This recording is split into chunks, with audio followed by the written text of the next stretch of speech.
इधर thank you.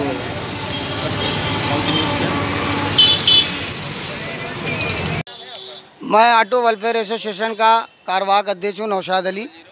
माननीय दिक्कत यह है कि माननीय डीएम साहब से और एडीजी साहब से हम लोगों की कई बार मुलाकात हुई। आरटीओ नकलऊ ने 3 बार बुला के हम लोगों से कहा कि आप लोग गाड़ियों को संचालित कराएं, 3 तारीख से सैनिटाइज कराएं और सैनिटाइज कराने के बाद में ड्राइवर के मुंह पे मास्क होना चाहिए। गाड़ी विक्रम गाड़ी के अंदर 6 सवारी होना चाहिए, ऑटो के अंदर 3 सवारी होना चाहिए और इस तरीके से शहर को संचालित करिए।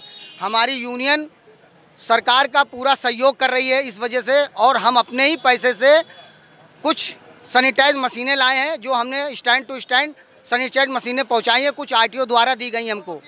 और हमारे लोग वेंडर लोग यूनियन के लोग मिल के सब लोग ये सरकार की मदद कर रहे हैं। जैसे शहर का चक्का जाम था, लोग परेशान थे, 3-3 महीने से लोग भूखमरी के कगार पे आ गए थे। सरकार के अंदर दयाबानी आई कि उसने तीसरे चरण में 3 तारीख पे 4वें चरण पे आज खोला है शहर को खोलते साथ ही उसके बाद हमने कहा साहब आपकी पुलिस अगर हमें रोड पे रोकेगी तो हम क्या दिखाएंगे। तो डीएम साहब का और आरटीओ साहब की ये मीटिंग हुई, जबकि 3 दिनों से ये मीटिंग चल रही थी। ये उसका लेटर है और आदेश और इस पे लिखा है साफ सारे आदेश पे कि इसी को फॉलो कर रहे हैं, गाड़ी के शीशे पे लगा के सैनिटाइज करके हम गाड़ियाँ अपनी चला रहे हैं। लेकिन अचानक से कैसरबाग चौराहे पे, क्योंकि मंथली दी जाती थी, हर महीने मंथली दी जाती, जिसकी वजह से आज कैसरबाग चौराहे पे गाड़ी तो जिसकी वजह से चेकिंग करी गई माननीय मिश्रा जी को। तो अब गाड़ी रोकी जा रही थी, जिसमें हम लोग ने इसका संज्ञान में उनको डाला बिल्ड इंचार्ज साहब के, उन्होंने माना।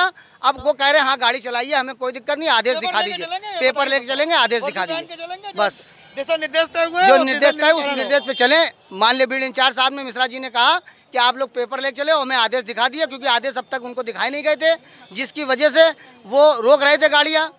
तो अब हमने आदेश अपना दिखा दिया। अब उन्होंने माना है कि हाँ गाड़ियाँ चलेंगी, हमें कोई आपत्ति नहीं, क्योंकि ऊपर से आदेश है, अभी तक हमारे संज्ञान में नहीं आया था।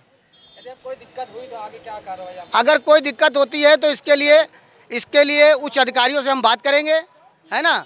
अगर मान लीजिए जिस तरीके से आज 2.5-3 महीने के बाद शहर चालू हुआ है, तो हम शहर को संचालन करने के लिए, चक्का जाम था, चक्के को खोलने के लिए अब हम धीरे धीरे आए हैं।